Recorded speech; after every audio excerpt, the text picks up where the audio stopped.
સુરતની નવી સિવિલ હોસ્પિટલના ન્યુરોલોજી અને રેડિયોલોજી વિભાગ દ્વારા શરૂ કરાયેલ કેથ લેબ હેઠળ માથાથી પગ સુધીની વિવિધ રક્તવાહિનીઓનું નિદાન અને સારવાર કરવામાં આવશે. અંદાજિત ₹12 કરોડના અદ્યતન બાયોપ્લેન મશીન દ્વારા એન્જિયોગ્રાફી, એન્જિયોપ્લાસ્ટી, સ્ટેન્ડિંગ અને પોસ્ટમેકર ઇમ્પ્લાન્ટેશન કે જે માટે ખાનગી હોસ્પિટલમાં ₹5 થી 50 હજારનો શુલ્ક લેવામાં આવે છે તે સારવાર અહીં નિઃશુલ્ક આપવામાં આવશે.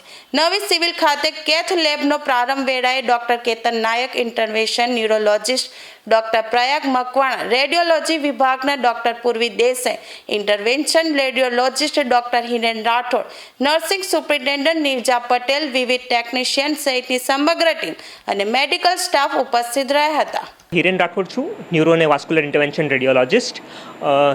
સુરત સિવિલ હોસ્પિટલની અંદર અમે હવે કેથલેબની સર્વિસીસ કેથલેબ શરૂ થઈ છે. તો એના લાભ અર્થે હવે પેશન્ટને એન્જિયોગ્રાફી અને ન્યુરો અને વાસ્ક્યુલરની બધી પ્રોસિજરો આપણે ત્યાં સિવિલની અંદર થઈ શકશે. પ્રોસિજર્સની અંદર વાત કરીએ તો પગથી લઈને માથાની બધી પ્રોસિજરો ઇન્ક્લુડ થાય છે. એન્ડોવાસ્ક્યુલર, જેમાં મોટાભાગે હિપેટોબિલિયરી પ્રોસિજર્સ હોય છે, અમુક પેરિફરલ વાસ્ક્યુલર પ્રોસિજર્સ હોય છે, જેમ કે એન્જિયોપ્લાસ્ટી થઈ ગયું, સ્ટેન્ટિંગ થઈ ગયું, પગની નસું બંધ પડતી હોય, દબાઈ ગઈ હોય તો એની એન્જિયોપ્લાસ્ટી, સ્ટેન્ટિંગ થઈ ગઈ.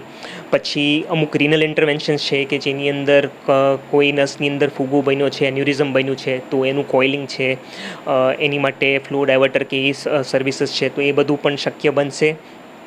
એના સિવાય ઓન્કોલોજીની અંદર કે જે કેન્સરના દર્દીઓ છે તો એમાં અમુક પેશન્ટની અંદર જેમાં અમારે નસની અંદર જઈને દવા આપવી પડતી હોય છે, કીમો એમ્બોલાઇઝેશન અમે બોલતા હોઈએ છીએ, તો એ બધી સર્વિસીસ પણ હવે સિવિલની અંદર પોસિબલ બનશે.